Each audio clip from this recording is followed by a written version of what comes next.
Shaq, I'll actually start with you tonight. I think you made your debut in this game 3 years ago. Yeah. They're all special, but to lead the team out, to score the first try, is this another level for you? Of course, it's not. I didn't do it for myself, mate. I did it for my people, and I did it for the boys' people too. We all one mob when we come under here, under the roof of All Stars, and yeah, I think the boys just hyped me up that much, only on one leg. So yeah, I just did the best I could for the team. Can you walk us through what that moment's like when you're leading the cry, Shaq? Yeah. The emotion you're feeling when you're doing that? It's I can't explain it, to be honest with you. It's something that we thrive on as people. We touch bases with our ancestors a lot. A lot of the boys reconnect with their people after this game, after this week. Yeah, I just felt like my people were with me, and all of us as a team, all of us as one. That's where we belong. We belong in this camp, and we make sure that we all stick together.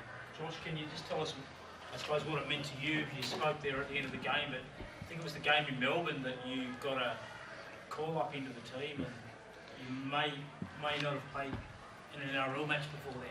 No, yeah, this whole concept, the All Stars, gave me my first opportunity, and that's why I was so proud at the end.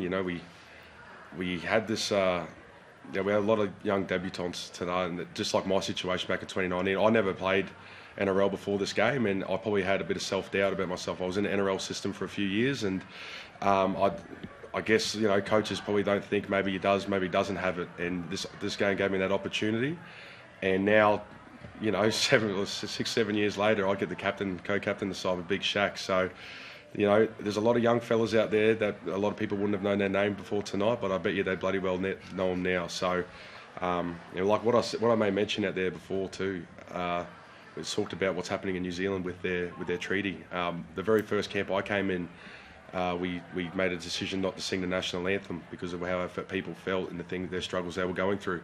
And I remember the Māoris straight away said, "We'll stand in silence with you." And I thought that was a very powerful message. I thought this game it's more than a game this week. It's about connecting with culture and our people. And Ronnie said a real great quote this week that stuck with me. You change one kid's life, that's generational change. So this game it means so much more than just a game of football at the end of it. You get to crack a game of football, the way that finished was unreal. But what it does for our people in our communities here and in New Zealand, mate, it's unreal. Ron, what sort of change have you seen over the years that Josh referred to just then? Is it in the game or? No, it's like the generational change, like the power that this can actually have on people. I think when you've got so many of our people that live below the poverty line, if someone goes on to play NRL and has a 10-year career, the first thing they do is they're a good role model for people in their community. They're a good role model for family.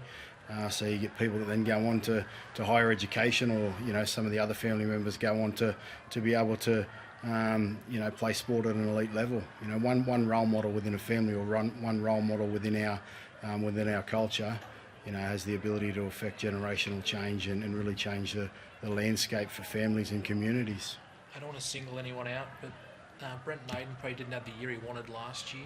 Today he produces one of the defensive chase downs we're going to see of 2025.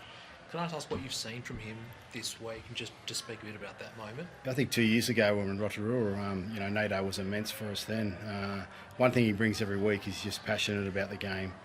He comes and he buys into whatever we're doing, and he will leave no stone unturned, and I've got no doubt the lads love playing alongside of him. Yeah.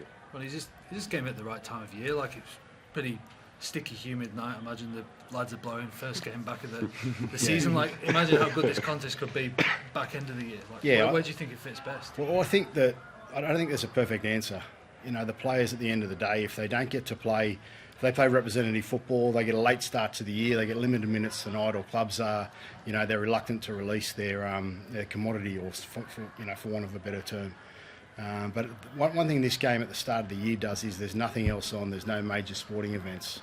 And if we're brave and we get behind it as clubs and understand that all we want to do is bring players in and build them up, send them back, emotionally and socially and culturally supported, and build their cultural capability, the spectacle would be better again. Because the reality is players aren't made available at this point in time. But it's a great time of the year in terms of free media, like free air for media.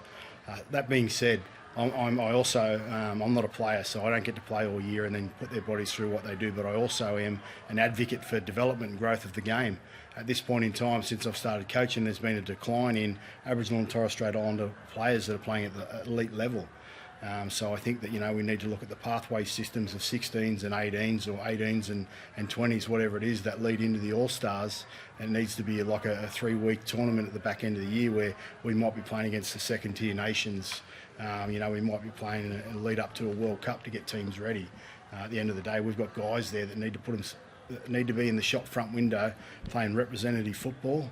So then, people like Mal can have a look at them and consider for, selection to play for Australia.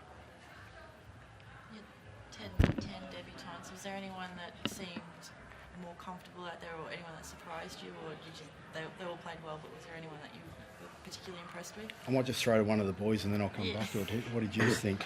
I thought they were all immense tonight. We had a bigger week of talking about what this camp means to them, how they've got to step up, and I think something that was real good is that you look at their forward pack in the Maori squad. It's like an international forward pack. You got all these great. You got Caleb Ponga at the back.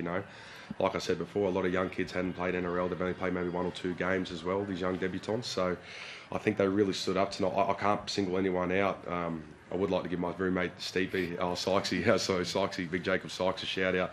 He can put away some Subway throughout the week, the big boy. Hey, it's outrageous, but I thought I think he's someone who's looking for his chance as well. Very, very similar boat that I was, where I was probably had a bit of self-doubt about myself. Am I going to make it or not? And I think he really stood up tonight. And like I said, it's not just like a B-grade side out there. Look at their cattle that they had out there. So I was really impressed by all of them tonight. I think one of the best things as a coach, when you're sitting up in the stand and you've got those debutants are in the coach's box and you feel like the players those debutants aren't going to let you down at any point in time. You know they belong just by watching their movements and what they do, and every single player did that tonight. Thanks.